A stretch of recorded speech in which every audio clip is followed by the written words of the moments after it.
మహోన్నతుడికి దేవునికి కృతజ్ఞత ఆశీస్సులు చేస్తూ పరిశుద్ధుడిగా దేవుడిగా గురించి మహాదేవుడు పరశురాముడు యేసుక్రీస్తునాథుడు అంశం ఏంటంటే దేవుని యందు భయభక్తులు కలిగి జీవించట. ప్రతి మనుషుడు దేవుని యందు భయభక్తులు కలిగి జీవిస్తున్నాడా అనే అంశము నేను చెప్పదలుచుకుని ఉన్నాను. ఏంటండి దేవుని యందు భయము, భక్తి? దేవుని యందు భయభక్తులు కలిగి జీవించట అంటే ఇందులో మనం చూసినప్పుడు భయము కలిగి ఉండాలి, భక్తి కలిగి ఉండాలి. ప్రతి మనిషి కూడా భయము, భక్తి. భయము అంటే ఏంటండి, భక్తి అంటే ఏంటి అనేది మనం తెలుసుకుని ఉండాలి. దేవుని యొక్క వాక్యం చదివిస్తున్న వ్యక్తిగా మనం చదివబడిన వాక్యములు మనం పరిశీలన చేసినప్పుడు ఆనాడు ఆదికాండం మొదలుకొని ప్రకటన వరకు ఆయన కోరుకుంటున్నది ఏంటంటే ఆయన ఎందుకు భయభక్తులు కలిగి జీవించమని చెప్తున్నాడు. ఏంటంటే మనం బైబిల్ ఆయన పరిశీలన చేసినప్పుడు యెహోవా యందు భక్తులు కలిగి, ఆనాడు అనేక మంది భక్తులు ఆయన యందు భయం కలిగి ఉన్నారు. కాబట్టి ఆ భయం ఉండటం వల్లే భక్తి వాళ్ళలో రాబడింది. ఆ భయం లేనప్పుడు నేను ఆయన యందు భక్తితో ఉండటము అసాధ్యము. ఆయన యందు నేను ఎప్పుడైతే భయముతోనూ వణుకుతూ ఉంటామో భక్తి ఆటోమేటిక్ గా మనం కనపరచడం జరుగుతుంది. మనం పరిశీలన చేసినప్పుడు పరిశుద్ధ గ్రంథాన్ని అనేక మంది భక్తులు ఆయన యందు భయముతో భక్తితో జీవించారు. అనేక మంది బిడ్డలు ప్రాణాలను పణంగా పెట్టారు. ఆయన యందు ఉన్నటువంటి ఆ భయము, భక్తితోనే సాధ్యమైనది. ఈనాడు నేను ఎంతవరకు భయము, భక్తి కలిగి ఉంటున్నా దేవుని పట్ల అనేటువంటిది మనం పరిశీలన చేసుకోవాల్సిన ఆవశ్యకత ఎంతైనా ఉంది. ఏదో మనము దేవుణ్ణి గుడ్డిగా నమ్ముతున్నామా, ఏదో దేవునికి దగ్గరికి రావాలి కాబట్టి ఏదో వస్తున్నామా అనేది ఎంతవరకు భయము అనేటువంటిది మన హృదయంలో నా దేవుడు గొప్పవాడు అనే ప్రతి విషయంలో అంటిపెట్టుకుని ఉండేటువంటి విషయము దేవుని యందు భయము. అందుకే అనేక చోట్ల కీర్తన గ్రంథంలో సామెతల గ్రంథం పరిశీలన చేసినప్పుడు యెహోవా యందు భక్తులు కలిగి ఉండే జ్ఞానమునకు మూలము, యెహోవా యందు భక్తులు కలిగి ఉండే దీర్ఘాయువుకు కారణము, యెహోవా యందు భక్తులు కలిగి ఉంటే బహుధైర్యము పుట్టించు అనేకమైనటువంటి లేఖన భాగాలు ఆయన యందు భయాన్ని గురించి మనకు వర్ణిస్తూ ఉన్నటువంటి పరిస్థితి. అవన్నీ కూడా మనిషికి ఉపయోగపడేటువంటివి. ఆయన యందు భయభక్తులు కలిగి ఉండటం వల్ల మనం ఎంతవరకు భయభక్తులు కలిగి జీవిస్తున్నాం అని ప్రతి విషయంలో, ఒక విషయం కాదండి, ప్రతి విషయంలోనే భయభక్తులు కలిగి జీవిస్తున్నాం. యేసుక్రీస్తు ప్రభు వారు కూడా ఈ లోకంలో జీవించినప్పుడు భయముతోను వణుకుతోను దేవునికి ఏం చేశాడండి? ప్రార్థనలు, యాచనలు కనపరిచాడు ఆయన. అవునా కాదు? మరి నేను ఎంతవరకు ఆయన యందు భయం కలిగి భక్తి కలిగి ఉంటున్నా? ఏ విషయం? ఆదివారం వస్తుంది అనుకోండి, మనం ఆదివారం వస్తున్నప్పుడు మనము రేపు ఆ దినాన ఆరాధన ఉంది అని చెప్పి నువ్వు భయంతో నేను ఆరాధనకి ముందుగానే అటెండ్ అవ్వాలి, సమయానికి నేను వెళ్ళాలి, నేను ఆయన స్తుతించాలి, ఆయన మయంపరచాలి, గణపరచాలి అనేటువంటి ఆ యొక్క భయము, ఆ యొక్క ఆలోచన విధానము మనలో ఎంతవరకు కనపరుస్తుంటున్నాం? మనం ఆ సిద్ధపాటు విషయంలో నేను ఎంతవరకు ఆయన యందు భయం కలిగి భక్తి కలిగి కనపరుస్తున్నాం? మనం ఆరాధన 10 గంటలు కన్నప్పుడు ఎంతమంది మనము ఒక 10 నిమిషాల ముందు ఉంటున్నాం, కనపరుస్తున్నాం భయం కలిగి? అంటే భయం అంటే కనిపిస్తుందా? అది కనిపిస్తుందండి. ఏదైనా పాము చూసినప్పుడు వణికిపోతుంటాం కదా, ఏదైనా ఆపద వస్తున్నప్పుడు భయపడుతుంటాం కదా. అంటే ఇది ఎలా కనిపిస్తుంది? మరి కనిపిస్తుంది మనకు ఆయన యందు ప్రేమతో ఉన్నప్పుడు మనం ముందుగానే నా దేవుడు నేను మనసు లోపల అది ఉంటుంది. అది నేను కనపరిచేటువంటి, ఆయన యందు కనపరిచేటువంటి భయము, భక్తి. ఒక హిందువులు చూసినప్పుడు వాళ్ళు ఎంత భక్తి శ్రద్ధలతో ఉంటారండి. అవునా కాదు? ఒక హిందువులు చూసినప్పుడు ఎంతో భక్తిగా స్నానం చేసి చాలా జాగ్రత్తగా నీట్గా వెళ్ళిపోయి చెప్పులు వేసుకుండా నడుచుకుంటా, అంటే వాళ్ళు చూపించేటువంటిది ప్రాక్టికల్ కనిపిస్తుంటది. అంటే నిజ జీవితంలో వాళ్ళు ఎలా ఉంటారు అనేటువంటిది కనపరిచినప్పుడు పైకి మాత్రం ఇలా ఎంతగానో మనం ఎలా కనపరచాలి? ఆయన మాటకు లోబడాలి. అది భయం భక్తి. అది ఏమంటున్నాడంటే అనేక మాటలు మనం పరిశీలన చేస్తున్నప్పుడు ఒకసారి పరిశుద్ధ గ్రంథాన్ని అడిగినప్పుడు సమయంలో రాసినటువంటి మొదటి గ్రంథము 12వ అధ్యాయం 24వ వచనం పరిశీలన చేసినప్పుడు ప్రతి మనిషి కూడా ఆయన ఎందుకు భక్తులు కలిగి ఉండాలంటున్నాడు. సమయంలో మొదటి గ్రంథము 12వ అధ్యాయం 24వ వచనం పరిశీలన చేసినప్పుడు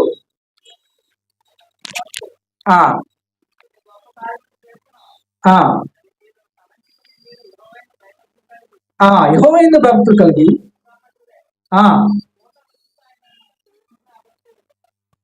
ఆయనను సేవించుట ఆవశ్యకము. ఆవశ్యకము అంటే ఏంటండి? యెహోవా యందు మీరు యెహోవా యందు భక్తులు కలిగి ఆయనను సేవించుట ఆవశ్యకము. ఆవశ్యకము అంటే తప్పనిసరి, కంపల్సరీగా అది చేయాలి. ఆయన యందు భక్తులు కలిగి నడుచుకోవాలి. ఆవశ్యకము, తప్పనిసరిగా ఉండాలి. నేను మీరు యెహోవా యందు భక్తులు కలిగి ఆయనను సేవించుట ఆవశ్యకము, తప్పనిసరిగా నేను ఏం చేయాలట? ఆయన యందు భక్తులు కలిగి ఉండాలి. యేసుక్రీస్తు వారు చూసినప్పుడు శరీరధారి ఉన్నటువంటి దినములలో భక్తులు కలిగి ఉన్నందున ఆయన అంగీకరింపబడ్డాడు. ఎబ్రీ రాసిన పత్రిక 5వ అధ్యాయము 5వ అధ్యాయము 7వ వచనం పరిశీలన చేసినప్పుడు ఎబ్రీ రాసిన పత్రిక 5వ అధ్యాయం 7వ వచనం శరీరధారి అయిన దినములలో మహారోదనముతోనూ కన్నీళ్లతోనూ తన్ను మరణము నుండి రక్షింపగల వానికి ప్రార్థనలను యాచనలను సమర్పించి భయభక్తులు కలిగి ఉన్నందున ఆయన అంగీకరింపబడిను. ఆయన కుమారుడయుడియు తాను పొందిన శ్రమల వలన విధేయత నేర్చుకున్నాను. ఏం నేర్చుకున్నాడండి? ఆ భయము భక్తి కలిగి ఉండటం వల్ల ఏమి కనపరచబడింది అక్కడ? విధేయత, వినయము. ఆ భయము భక్తి నీకు నాకు లేనప్పుడు మనం ఆ విధేయతను కనపరచడానికి అర్హులమవుతామా? లెక్కలేని విధముగా మాట్లాడే పరిస్థితి. ప్రార్థనకు వస్తున్నా కానీ ఏదో ప్రార్థనకు వచ్చిన 2 గంటలు ఎంతో చూపిస్తూ ఉంటాం మనం, కానీ బయటికి వెళ్ళిపోయిన తర్వాత మన పరిస్థితి ఎలా ఉంటుందో చెప్పుకోలేని పరిస్థితి. అవునా కాదండి? అవేం నేర్చుకోవాలంట? తన యేసుక్రీస్తు ప్రభువు వారు కూడా శరీరధారి అయిన దినంలో మహారోదనముతోను కన్నీళ్లతోనూ తన్ను మరణం నుండి రక్షింపగల వానికి ప్రార్థనలను యాచనను సమర్పించి భయభక్తులు కలిగి ఉన్నందున ఆయన అంగీకరింపబడిన. ఆ భయభక్తులు కలిగి ఉండటంతో ఆయన ఏం నేర్చుకున్నాడండి? విధేయత నేర్చుకున్నాడు ఆయన. నేను ఎలాగ నేర్చుకుంటున్నాం మరి? ఆ ప్రార్థనల యాచనలు మనం కలిగి ఉంటున్నామా మరి? మన బంధువుల పట్ల కానీ, స్నేహితుల పట్ల కానీ, మనము మరణం నుంచి రక్షించుకోవడానికి మనం ఎలా ప్రాధేయపడుతున్నాం దేవుని యందు? ఎంతవరకు ఆయన యందు ప్రేమను కనపరుస్తున్నాం? ఎంతవరకు విధేయతను కనపరుస్తున్నాం? మన సహోదరుని ప్రేమించే విషయంలో కానీ, బంధువుల విషయంలో కానీ, రక్త సంబంధికుల విషయంలో కానీ మనం ఎంతటి విధేయతను కనపరుస్తున్నాం? నేను అటువంటి భయము భక్తి కలిగి నడుచుకోవాలి. యేసుక్రీస్తు వారు కూడా భయము భక్తి కలిగి ఉన్నాడు కనుక ఆయన ఏం చేశాడండి? అంగీకరించబడ్డాడు. అందుకుగా ఆయన ఏం నేర్చుకున్నాడు? దాని నుంచి విధేయత నేర్చుకున్నాడు. ఆయన నిన్ను కూడా తగ్గించుకోవడం నేర్చుకోవాలి. యేసుక్రీస్తు వారు తగ్గించుకున్నాడు కనుకనే ఆయన మహాసింహాసనంపై ఆయన ఆసీనుడిగా ఉన్నాడు. నేను కూడా అలా ఉండాలంటే మనం ఏం చేయాలండి? దేవుని యందు భక్తి కలిగి మనం తగ్గించుకోవాలి. ఏ విషయంలో కానీ, భార్యాభర్తల విషయంలో కానీ తగ్గించబడాలి, స్నేహితుల విషయంలో తగ్గించబడాలి, రక్త సంబంధి విషయంలో ఏదైనా తగ్గించుకోవాలి. మనము చేయకపోయినా కానీ వాళ్ళు ఎదుటివారు మనం మాట అన్నా కానీ మనం ఏం కనపరచాలండి? విధేయతను కనపరచాలి. నా దేవుడు నాడు చూసుకుంటాడు అనేటువంటి మంచి మనసును కలిగి ఉండాలి. మన తప్పులు లేకపోయినా మనం ఏం చేస్తాం? ఒకసారి బొంకిస్తుంటాం. అవునా కాదా? నా తప్పు లేకపోయినా నేను తిడుతున్నప్పుడు, కొడుతున్నప్పుడు, నేను ఏదైనా చిత్రహింస కలిగే మాటలు నువ్వు నొచ్చుకుంటున్నప్పుడు ఏం చేయాలండి? మనం దాన్ని నొచ్చుకొని అట్టి విధేయతను కనపరిచినప్పుడు, ఆ ప్రేమను కనపరిచినప్పుడు నా దేవుడు ఉన్నాడు, నా దేవుడు చూసుకుంటాడని అట్టి విధేయత నేను కనపరిచినప్పుడు అది ఆయన యందు ఉన్న విధేయత, ఆయన యందు భక్తి, మనము కనపరుస్తున్నాం.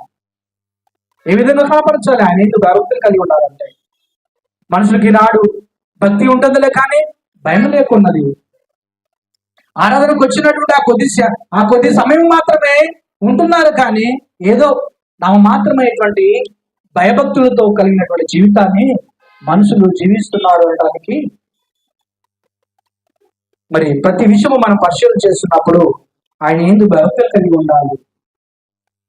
నేను ఏ విధంగా ఉంటున్నావు? మన ఆత్మ పరిశీలన చేసుకోవాల్సిన అవసరత ఎంతైనా ఉన్నది. ఇంకా మనం పరిశీలన చేసినప్పుడు దావీదు రాసినటువంటి కీర్తనలు 115వ అధ్యాయం 13వ వచనం పరిశీలన చేసినప్పుడు, దావీదు రాసినటువంటి కీర్తన 115వ అధ్యాయము, పిన్నలనేమి పెద్దలనేమి తన యందు భక్తులు గలవారిని యెహోవా ఆశీర్వదించును. చూడండి, పిన్నలనేమి పెద్దలనేమి తన యందు భక్తులు గలవారిని యెహోవా ఆశీర్వదించును. యెహోవా మిమ్మును మీ పిల్లలను వృద్ధి పొందించును. భూమి ఆకాశములు సృజించిన యెహోవా చేత మీరు ఆశీర్వదించబడిన వారు. ఎందువలనంటండి, యెహోవా యందు భయభక్తులు కలిగి ఉండటం వల్ల ఆశీర్వాదము జరుగుతుంది. పిల్లలనేమి పెద్దలనేమి ప్రతి ఒక్కరండి, చిన్న లేదు పెద్ద లేదు నడిమి వయసు లేదు, అందరూ కూడా ఏం చేయాలట? ఆయన యందు భయభక్తులు కలిగి ఉండాలి. నేను ఆశీర్వదించబడాలంటే, నేను వృద్ధి పొందాలంటే, నేను ఆత్మను రక్షించుకోవాలంటే ఏం చేయాలట? ఆయన యందు భయభక్తులు కలిగి ఉండాలి. చిన్నలనేమి పిన్నలనేమి పెద్దలనేమి తన యందు భయభక్తులు కావాలని యెహోవా ఆశీర్వదించను. నేను అలాగున్నామా? మరి పరిశీలన చేసుకోవాలి, ప్రశ్నించుకోవాలి. ఏ రీతిగా ఉంది మన భయమో భక్తి, ఏ రీతిగా ఉంది మన భయభక్తులు అనేటువంటిది నేను పరిశీలన చేసుకుంటూ ముందుకెళ్ళాలి. ఇంకా మనం పరిశీలన చేసినట్లయితే అదే మరి కీర్తన గ్రంథము 33వ అధ్యాయము 8వ వచనం పరిశీలన చేసినప్పుడు పరిశుద్ధ గ్రంథం మనకు ఈ విధంగా చెబుతుంది. 33వ అధ్యాయము,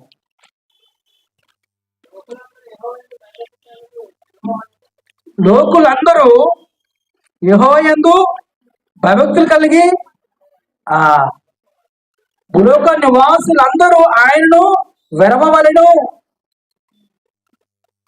ఆయన మాట సెలవేయగా దాని ప్రకారం ఆయన ఆజ్ఞాపింపగానే కార్యము సిద్ధపరచబడను. లోకులందరూ అంటండి, ఒక్కళ్ళను లేదు, చిన్నలు లేదు, పెద్దలు లేదు, ఎందరు ఎవరట? లోకులందరూ యెహోవా యందు భక్తులు కలిగి నిలవవలెను. భూలోక నివాసులందరూ ఆయనకు వెరవవలెను. ప్రతి ఒక్కరు కూడా ఆయన యందు భక్తులు కలిగి ఉండాలని నేను కోరుతున్నాను. నేను ఎంతవరకు భయభక్తులు కలిగి ఉంటున్నాం అనేటువంటిది నేను పరిశీలన చేసుకోవాలి. యెషయా గ్రంథం 29వ అధ్యాయం, యెషయా గ్రంథము 29వ అధ్యాయం మనం పరిశీలన చేసినప్పుడు యెషయా గ్రంథం 29వ అధ్యాయము 13వ వచనం పరిశీలన చేద్దాం. యెషయా గ్రంథము 29వ అధ్యాయం 13వ వచనం, ప్రభు ఎలాగూ సెలవిస్తున్నాడు, వచ్చుచున్నాడు, పెదవులతో నన్ను కనపరుచున్నాడు, కానీ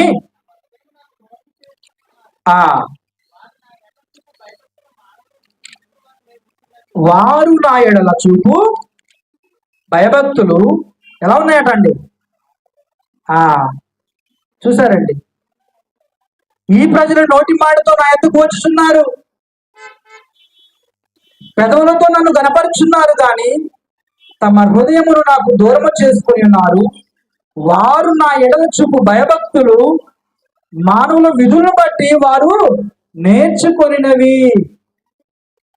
ఈ మాట ఈనాడు చూసినప్పుడు నెరవేర్చబడుతూ ఉందండి. ఈనాడు చూసినప్పుడు ఈ ప్రజలు నోటి మాటతో నా ఆయనకు వచ్చున్నారు, వారి హృదయం ఎలా ఉందట? ఆయనకు దూరంగా ఉంది.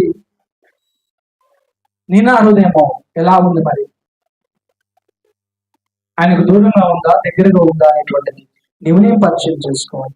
వారు నా ఎడల చూపు భయభక్తులు మానవుల విధులను బట్టి, ఒక మనిషి మెప్పుకోని బట్టి మనకు భయభక్తులు రాకూడదండి. ఆయన చెప్పిన మాటలను బట్టి నేను ఒక మనుషుడు బతుకుతున్నాడంటే, జీవిస్తున్నాడంటే ఎలాగ జీవిస్తున్నాడంట? ఆయన నోటి మాటల చేత మనము జీవిస్తున్నాం.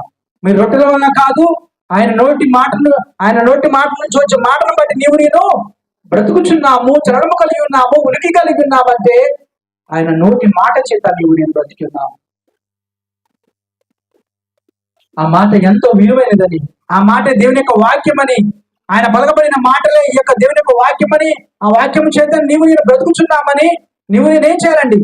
గ్రహించుకోవాలి. వారి హృదయం ఎలా ఉందంట? దేవునికి దూరముగా ఉన్నది. వారి యొక్క మానవుల యొక్క విధులను బట్టి వారు నేర్చుకున్నారు. నేను మానవుడి విధులను బట్టి నేర్చుకున్నామా? ఎలాగూ ఉన్నాం? మనం పరిశీలన చేసుకోవాలి. ఇది నేను చెప్తున్న మాటలు కాదండి, పరిశుద్ధ గ్రంథంలో చెబుతున్నటువంటి మాట ఇది. దేవుని మాట అగ్ని వంటిది, అది కాల్చివేటువంటి మాట అండి. ఆయన మాట చేత సమస్తాన్ని సృష్టించాడు. ఆయన మాట చేత నిత్య జీవం ఉన్నది. ఆయన మాటలోనే జీవం ఉన్నది. మనుషుల మాటలకే మానవులు ఏమవుతున్నారండి? చనిపోతున్నారు. ఒక మనిషి మాట్లాడితే ఆ మనిషి ఏమవుతున్నాడండి? ఈరోజు ఒక మాట వలన ఏమవుతున్నారండి? మనుషులు చనిపోతున్నారు. భార్యాభర్తల మాటల వలనే వాళ్ళు కృంగిపోయి కుషించిపోయి ఏమవుతున్నారండి? ఏదో ఒకటి భార్యను భర్తను ఏదో ఒకటి ఏమవుతున్నారు? ఏదో ఒకటి అగత్యానికి గురవుతున్నారు. తల్లిదండ్రులు తిట్టారని చెప్పి పిల్లలు ఏమవుతున్నారండి? ఒక మాట వల్ల ఏమవుతున్నారు? ఆత్మహత్యకు గురవుతున్నారు. మరి కావాల్సింది ఇవ్వలేదని చెప్పి తిట్టారని చెప్పి వాళ్ళు ఏదో ఒకటి బాధపాలవుతున్నారు. ఒక టీచర్ కొట్టాడని, ఒక ఫ్రెండ్ తిట్టాడని ఏమవుతున్నారు? ఒక మాట వలన స్నేహితులు బంధాలు తెగిపోతున్నాయి. ఒక మాట వలన బావి దగ్గరికి వెళ్ళిపోయి దోకాల్సిన వాళ్ళు ఆగిపోతున్నారు. దేనివల్లండి?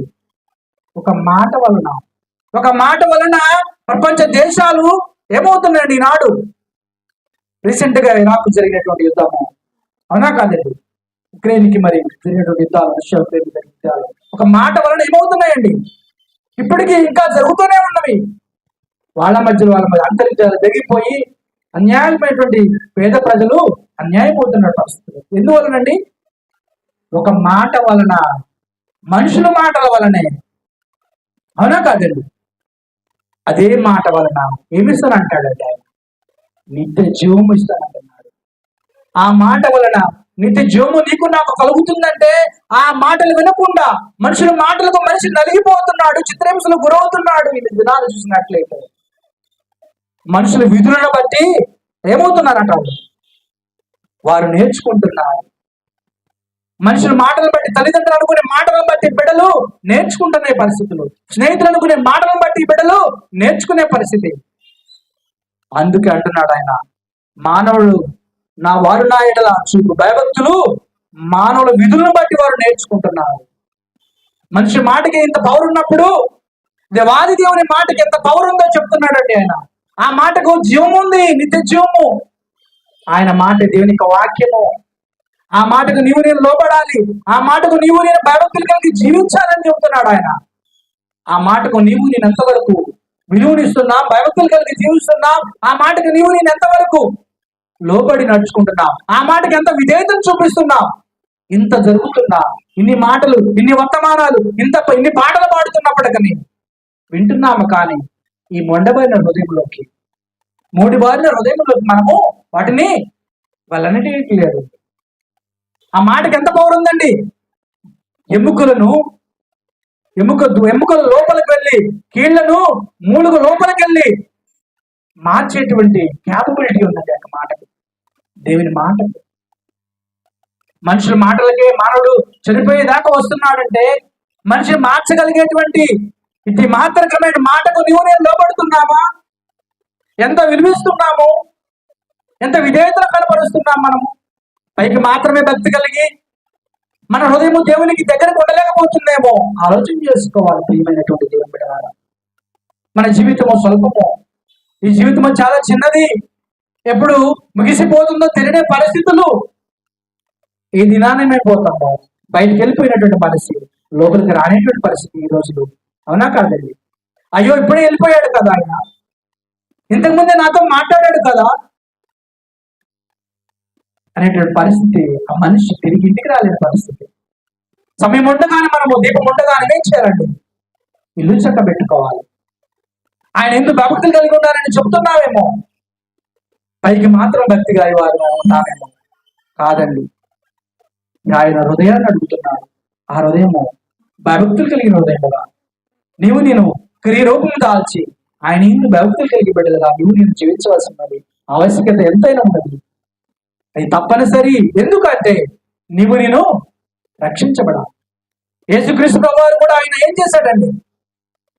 చేశాడు? ప్రార్థనల ద్వారా, యాచనల ద్వారా తన మరణం నుంచి రక్షించగల వారికి ఆయన ఎప్పుడూ నిరంతరం ప్రార్థిస్తున్నాడు.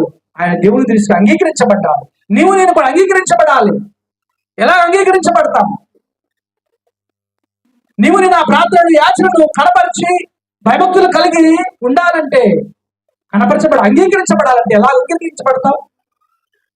ఆయన అయితే, యేసుక్రీస్తు ప్రభు వారు అయితే ప్రార్థనల ద్వారాను, యాచనల ద్వారాను అలా ఉండబట్టి తన మరణం నుంచి రక్షించగల వారి కొరకు ఆయన ఏం చేశాడు? ప్రార్థించాడు. మోకరించి ఆయన నా ప్రాణము రక్షించాయా, ఆత్మ రక్షించడానికి ప్రార్థించాడు. నేను ఆయన ఎందుకు భక్తులు కలిగి ఎంతవరకు ఆ రీతికి ఉంటున్నావు అనేటువంటిది నేను పరిశీలన చేసుకోవాలి. ఇంకా మనం పరిశీలన చేసుకుంటున్నట్టయితే హెబ్రీయులకు రాసిన పత్రిక 12వ అధ్యాయం, హెబ్రీయులకు రాసిన పత్రిక 12వ అధ్యాయం 28వ వచనం పరిశీలన చేస్తున్నప్పుడు మానవ గురించి ఆయన చెబుతున్నటువంటి గొప్ప మాటలు మనం చూస్తుంటున్నాం. హెబ్రీయులకు రాసిన పత్రిక 12వ అధ్యాయం 28వ వచనం.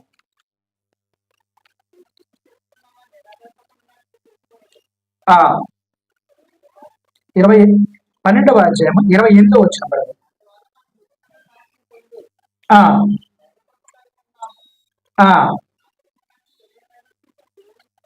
ఆ కృప కలిగి వినయ భక్తులతో దేవునికి ప్రీతికరమై సేవ చేయడము. ఎలాగనగా మన దేవుడు దహించు అగ్ని అయి ఉన్నాడు. అందువలన మనము నిశ్చలమైన రాజ్యం పొంది దైవ కృప కలిగి ఉందము. ఆ కృప ఏం చేస్తుందండి? ఆ కృప కలిగినటువంటి వారు వినయ భక్తులతో దేవునికి ప్రీతికరమైన సేవ చేయడము. ఏం చేస్తారంటండి? ప్రీతికరమైన ఏమిటి అంటే వినయ భయభక్తులు కలిగి ఉన్నప్పుడు ఆ కృప ఏం చేస్తుందంట? దైవ కృప కలిగి ఉందము. ఆ కృప కలిగి వినయ భయభక్తులతో దేవునికి ప్రీతికరమైన సేవ చేయడము. దేవుని సేవ చేసే విషయంలో ఆయన కృప కలిగిన నేను, ఆయన మాటకు లోబడిన నేను వినయముతో భయభక్తులతో దేవునికి ప్రీతికరమైనటువంటి సేవ చేసే బిడ్డలుగా మనము తగ్గించుకుంటూ దేవునికి ఆమోదకరమైనటువంటి బిడ్డలుగా అమూల్యమైనటువంటి వారముగా ఉంటూ ముందుకు కొనసాగాలని ఆయన సెలవిస్తున్నాడండి. ఆ కృప కలిగి ఉండటకు నేను మరి ఆశీర్వదించే బిడ్డలుగా ఉండటకు నేను ముందుకెళ్తున్నామా? ఏ విధంగా ఉంటున్నా? మన కుటుంబం పట్ల ఆలోచన ఏ విధంగా ఉంది? ఆ కృప పొందే విషయంలో నేను ఎలాగుంటున్నామనేటువంటిది ఆలోచన చేసుకోవాలి. మన దేవుడు ఏమైనాడు అంటండి? దహించు అగ్ని అయి ఉన్నాడు. మన దేవుడు దహించు అగ్ని. మన దేవుడు పోషించే దేవుడు కాదు, పోషించే దేవుడు మాత్రమే కాదు, దహించు అగ్ని అని కూడా మనం మర్చిపోకూడదండి. నన్ను కాల్చివేయడానికి ఆయన ఎదురు చూస్తూ ఉంది. మన మరణము కోసము ఎదురు చూస్తూ ఉంది. మనం మరణించగానే మనం ఏ రీతిగా ముందుకెళ్తామో మనం ఇక్కడ నేర్చుకొని వెళ్ళవలసిన ఆవశ్యకత ఎంతైనా ఉంటుందని బైబిల్ ప్రసిద్ధ గ్రంథం సెలవిస్తూ ఉంది. ఇంకా మనం పరిశీలన చేసినప్పుడు ఇర్మియా గ్రంథము మానవ గురించి చెబుతున్నప్పుడు మాటలు మనం పరిశీలన చేస్తున్నప్పుడు ఇర్మియా గ్రంథం 32వ అధ్యాయము 40వ వచనం పరిశీలన చేసినప్పుడు ఇర్మియా గ్రంథం 32వ అధ్యాయము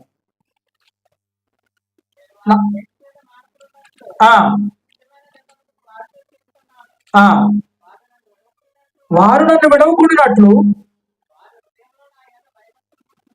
వారి హృదయంలో నేను విడవకూడినట్లు వారి హృదయంలో నేను ఏం చేస్తానన్నాడు? నా ఎడల భయభక్తులు పుట్టించదును అట్టి దేవుని నేను వారు నన్ను విడవకూడినట్లు వారి హృదయములలో నా ఎడల భయభక్తులు పుట్టించదును. ఆయన పుట్టుకతోనే నిన్ను నన్ను ఎరిగినటువంటి దేవుడు, తల్లి గర్భంలోనే నిన్ను నన్ను పుట్టించినటువంటి దేవుడు, నిన్ను నన్ను మర్చిపోయినటువంటి దేవుడు నీకు నాకు సమయమిస్తున్నాడు. నిన్ను నన్ను విడిచిపెట్టను అంటున్నాడు. ఎందుకనండి? మారతామేమో. రోజులు గడిచిపోతున్నాయి, సంవత్సరాలు గడిచిపోతున్నాయి, కానీ నా బిడ్డలు నన్ను గుర్తెరగట్లేదు అని తండ్రి ఎప్పుడు బాధపడుతున్నాడు. దేవుడు నిత్యము నీ కోసం నా కోసము ఆలోచన చేస్తున్నాడండి. ఎప్పుడు నన్ను తడులాడి కనుగొంటారో, నా బిడ్డలు ఎప్పుడు నన్ను ఎదుగులాడుతారో, నా బిడ్డలు నన్ను ఎప్పుడు కనిపెడతారు అని చెప్పి నీకు నాకు సమయం ఇస్తున్నాడు. ఆయన విడిచిపెట్టే దేవుడు కాదైన. ఎందుకు ఇస్తున్నాడు సమయము?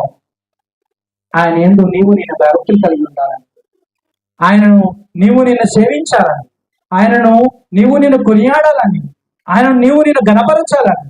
నీకు నాకు ఒక రోజు ఇస్తున్నాడంటే, ఒక దినం ఇస్తున్నాడంటే, ఒక వారం రోజులు గడిచిపోయాయంటే, ఒక సంవత్సరం గడిచిపోతుందంటే నీకు నాకు ఎందుకు ఇస్తున్నాడో తెలుసా? సమయము ఎందుకు ఇస్తున్నాడండి?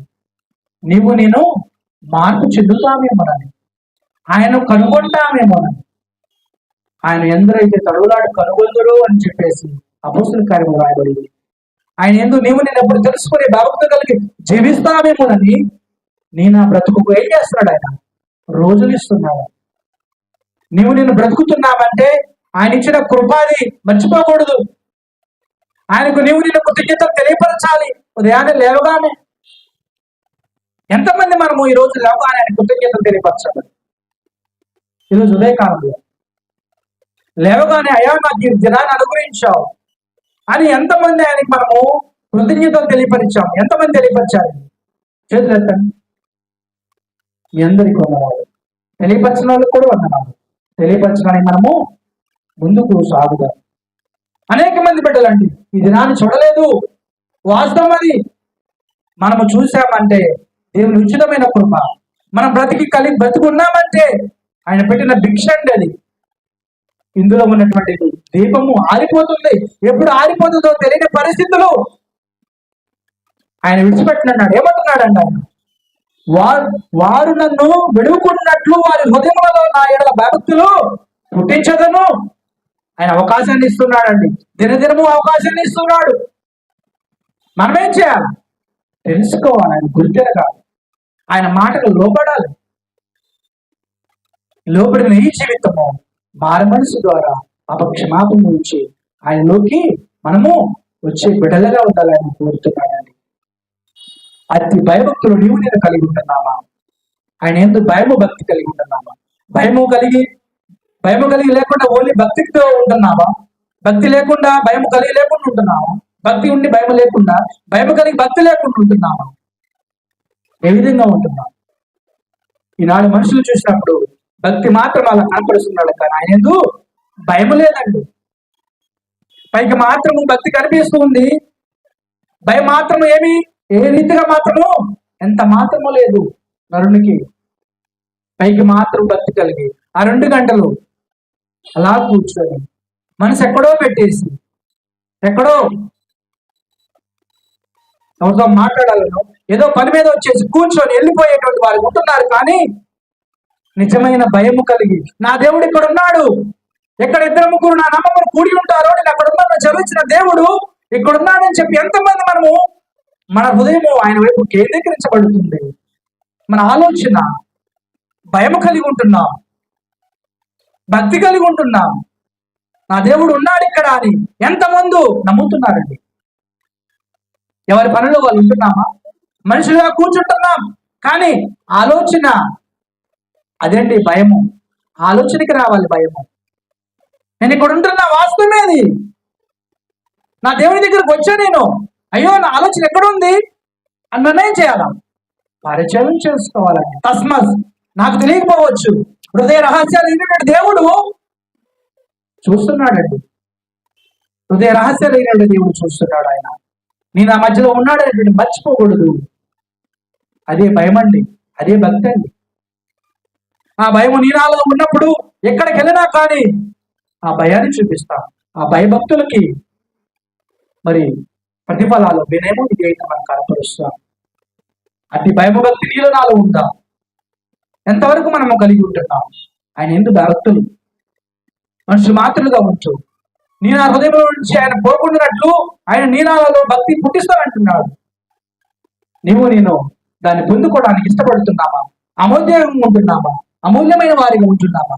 ఎలాగ ఉంటున్నామా అనేటువంటిది నేను పరిశీలన చేసుకోవాలి. ఒక మనిషి మాత్రమే ఉన్న జీవితము, ఈ జీవితము స్వల్పమైనదని, చిన్నదని నేను గ్రహించుకోవాలి. ఇంకా మనం పరిశీలన చేసినప్పుడు ఏంటండి భయభక్తులు కలిగి ఉండటము అంటే అసలు ఏంటి, జీవించడం అంటే ఏంటి అని నేను ప్రశ్నించుకోవచ్చు. నీకు నాకు తెలియకపోవచ్చు అసలు ఏంటి భయభక్తులు కలిగి జీవించడం అంటే ఏంటి అసలు. ఇప్పుడు దాకా చూసాం మన మాటలు, కొన్ని మాటలు వాస్తవమే. ఏంటండి అసలు భయభక్తులు కలిగి జీవించడం అంటే ఏంటి అసలుకి అని ఎప్పుడైనా ప్రశ్నించుకున్నారా? ఇంతవరకు నేను భయభక్తులు కలిగి ఉండాలి, భయభక్తులు కలిగి ఉండాలని చెప్తున్నాను. వాస్తవం ఏది? అసలు భయభక్తులు కలిగి ఉండటం అంటే ఏంటి మనం పరిశీలన చేసినప్పుడు సామెతల గ్రంథము 8వ అధ్యాయం బైబిల్ గ్రంథాన్ని మనము ఆన్సర్ అడుగుదాం. ఒకసారి చూసినప్పుడు సామెతల గ్రంథము 8వ అధ్యాయం, సామెతల గ్రంథము 8వ అధ్యాయం 13వ వచనం పరిశీలన చేసినప్పుడు సామెతల గ్రంథం 8వ అధ్యాయము 13వ వచనం భయభక్తులు కలిగి ఉండట అంటే ఏంటో మనం ఇప్పుడు చూస్తున్నాం. ఏంటంటండి సామెతల గ్రంథం 8వ అధ్యాయము 13వ వచనం యెహోవాయందు భయభక్తులు కలిగి ఉండుట అంటే చెడుతనమును నశయించుకున్నటయే. గర్వము, అహంకారము, దుర్మార్గత, కుటిలమైన మాటలు నాకు అసహ్యములు. అది అండి యెహోవాయందు భయభక్తులు కలిగి ఉండటం అంటే. ఏంటంట? యెహోవాయందు భయభక్తులు కలిగి ఉండుట అనగా చెడుతనమును అసహించుకున్నటయే. గర్వము, అహంకారము, దుర్మార్గత, కుటిలమైన మాటలు నాకు సహ్యము. చూసారండి, ఇవి లేకుండా ఉంటే మనము భక్తులు కలిగి ఉంటాం. ప్రతి మనుషులు నాడు చూసినప్పుడు గర్వము, నాకేంటి, నాకంటే గొప్ప వాళ్ళు ఏంటి. గర్వం గురించి చూసుకున్నప్పుడు అనేక విధాలుగా చెప్పుకోవచ్చండి. అహంకారము, మనిషిలో నుంచి వచ్చేటువంటి అహంకారం, నాకేంటి, నేను అనే మాట ఈ స్టాండర్డ్ గా ఉంటుందండి. ఇంగ్లీష్ లెటర్లో అది ఇటు వంగదు అటు వంగదు కదా, వంగాలండి.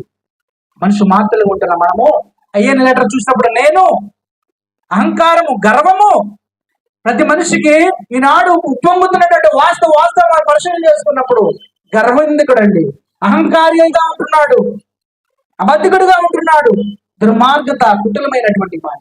ఆటోమేటిక్ ఇవన్నీ కూడా ఏమవుతాయట, ఇవన్నీ లేనప్పుడు నేను భక్తులు కనుకుంటాను. గర్వాంధుడుగా ఉంటున్నామేమో, అహంకారం కలిగి ఉంటున్నాము, నాకేంటి లేదు, నాకేంటి, నేను అనే మాట దేవుడు ఆత్మ నుంచి వచ్చేటువంటి ఆత్మ ఒక్కడే. అయ్యనే లెటర్లో నేనేం చేయాలా, ఇదేతను కనపరచాలి, వినయాన్ని కనపరచాలి. భక్తులు కలిగి ఉండటం ఏంటంటే చెడుతనమును అసహించుకున్నటయే. అది భయభక్తులు అంటే. అందులో ఇంక్లూడింగ్ పార్ట్గా మనకి కింద గర్వము, అహంకారము, దుర్మార్గత, కుటిలమైన మాటలు, అసహ్యములు అవి లేనప్పుడు నేను ఆయన యందు భయభక్తులు కలిగి ఉంటాను. నేను గర్వాన్ని కలిగి ఉన్నప్పుడు, అహంకారాన్ని కలిగి ఉన్నప్పుడు అవి ఈ దేహానికి జబ్బులు తీసుకొచ్చి పెట్టేవే కానీ ఉపయోగకరమైనటువంటివి కావు. నేను ఎలా ఉంటున్నాను. ఇంకా మనం పరిశోధన చేసినట్లయితే అదే సామెతల గ్రంథం 14వ అధ్యాయం మనం పరిశోధన చేస్తున్నప్పుడు భయభక్తులు అంటే ఏంటో మనకు పరిశుద్ధ గ్రంథం చదివిస్తూ ఉంది. 14వ అధ్యాయం 2వ వచనము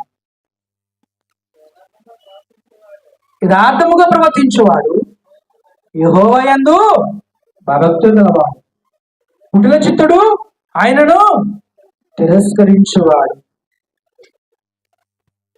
మూడుల నోట బెత్తము వంటి గర్వమున్నది, జ్ఞానుల పెదవుల వారిని కాపాడునండి. యథార్థముగా ప్రవర్తించేవాడు. దేవుడు నరుని ఎలాగ పుట్టించాడండి, యథార్థవంతులుగా పుట్టించాడు. యథార్థవంతులు అంటే ఏంటంటే అర్థము, నిజాయితీ, పాపం లేనటువంటి వాడు యథార్థవంతుడు. నేను యథార్థవంతులుగా ఉండాలని చెప్పి ఆయన కోరుకుంటున్నాడు. ఆయన యథార్థవంతుడు, దేవుడు యథార్థవంతుడు, నీతిమంతుడు, పరిశుద్ధుడు. మనుషులు కూడా యథార్థవంతుడుగా, నీతిమంతుడుగా, పరిశుద్ధంగా ఉండాలని ఆయన ఏం చేస్తున్నాడండి?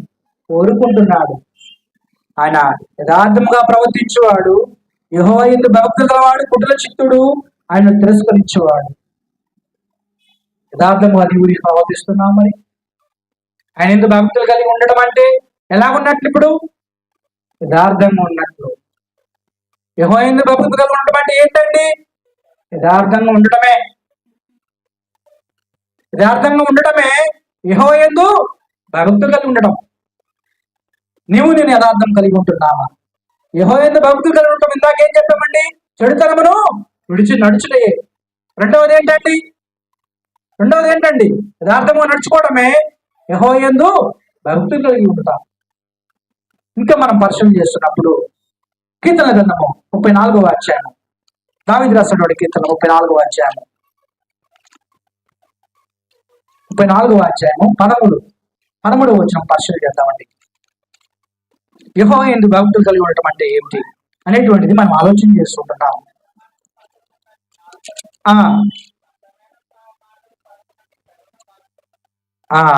ఏంటండి? చెడ్డ మాటలు పలుకుకున్న నీ నాలుకను, కపటమైన మాటలు పలుకుకున్న నీ పెదవులను కాచుకొనుము. ఇలా కాచుకున్నప్పుడు నీవు నేను యెహోవా యందు భక్తులు కలిగి ఉన్నట్లే. కీడు చేయటం మాని మేలు చేయము, సమాధానం వెతికి దానిని వెంటాడము. యెహోవా దృష్టి నీతిమంతుల మీద ఉన్నది, ఆయన చెవులు వారి మొరలకు యొగ్యున్నవి. చూశారండి? దుష్క్రియలు చేయవారి జ్ఞాపకమును భూమి మీద నుండి కొట్టివేయుటకై యెహోవా సన్నిధి వారికి విరోధముగా ఉన్నది. మరి ఈ భూమి మీద విరోధముగా దేవుడు ఏం చేశాడంటే, భూమి మీద నుండి కొట్టివేయుటకై యెహోవా సన్నిధి వారికి విరోధముగా ఉన్నది. కీడు చేయటం మానాలి, మేలు చేసే వారిగా ఉండాలి, సమాధానం ఎదకాలి. ఏం చేయాలండి? దాన్ని వెంటాడు. మనం ఒక మాట అనుకుంటేనే ఏం చేయమండి? రోజులు మాట్లాడుకోము, సంవత్సరాలు మాట్లాడుకోరండి. అవునా? సంవత్సరాలు కాదు, చనిపోయిందా కూడా చనిపోయిన తర్వాత కూడా వాళ్ళ ఇంటికి పోరండి. అవునా కాదా? చనిపోయిన తర్వాత కూడా వెళ్ళి ఆ యొక్క శవాన్ని చూసేటువంటి పరిస్థితులు లేవండి. ఈనాడు నరమాతృలో ఉన్న పరిస్థితులు చూసారా? సమాధానం వెతికి దాన్ని వెంటాడము. ఎంతవరకు మనము సమాధానాన్ని వెంటాడుతున్నామండి? ఆ సమాధానం పడుతున్నాం మనం మన బంధువులతోనూ, స్నేహితులతోనూ. ఆ మాట పట్టుకొని ఏం చేస్తున్నారండి? ఎందుకు మాట్లాడుకోవట్లేదండి వాళ్ళు? మాట వల్ల, చిన్న మాట వల్ల. ఫ్రెండ్స్లోనైనా అంతే, ఒక మాట అనుకుంటే వాళ్ళు విడిపోతారు, సంవత్సరాలు మాట్లాడుకోరు, అసలు మాట్లాడుకోరు. కుటుంబ పరిస్థితులు అంతే, భార్యాభర్తలు అయితే ఆ మాట వల్ల విడిపోయే పరిస్థితులు, డైవర్స్ అవుతున్న పరిస్థితులు ఆ మాట వల్ల. అవునా కాదా?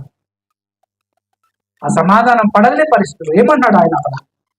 సమాధానమును వెతికి దానిని వెంటాడము, కీడు చేయడం మాని మేలు చేయము. మనకున్న దానిలో మేలు చేసే బిడ్డలము ఉన్నప్పుడు మనము దేవుని యందు భక్తి కలిగి ఉన్నట్లే. మనకున్న దాంట్లో తృప్తి పడుతూ, ఉన్న దాంట్లో ఎదుటి వారికి మనము మేలు చేసే బిడ్డలుగా, లేని దాని కొరకు ఆశపడుకున్నట్లు, మన దాంతో సంతృప్తి పడుతూ జీవితాన్ని అలా ముందు కొనసాగించుకుని బిడ్డలుగా ఉంటూ మనము యెహోవా దృష్టి నీతిమంతుల మీద ఉంటుంది.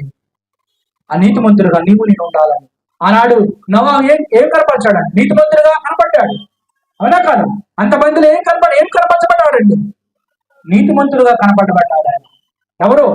నోవహు గారు. అందుకే కుటుంబం అంతా కూడా రక్షించబడింది, ఆశీర్వదించబడింది. అవునా కాదండి? ఈనాడు మనము నోవహు గారి గురించి చెప్పుకుంటున్నాం, నీతిమంతుడు అని. అనేక మంది భక్తులు మనం చెప్పుకుంటున్నాం, నా ఇల్లంతట్లో గొప్పవాడని మోషే గారి గురించి చెప్పబడింది. నా గురించి చెప్పబడాలంటే మనం ఎలాగుండాలి, ఎలాగుంటున్నాం అనేటువంటి పరిశీలన చేసుకోవాలి. ఇంకా మనం పరిశీలన చేసినప్పుడు కీడు చేయటం మాని మేలు చేయము, సమాధానం ఉండుటకు తాపత్రయపడము. ఇటు విషయంలో మనం ఏ విధంగా ఉన్నాం? ఎబ్రియులు రాసిన పత్రిక 11వ అధ్యాయం 7వ వచనం పరిశీలన చేద్దాం.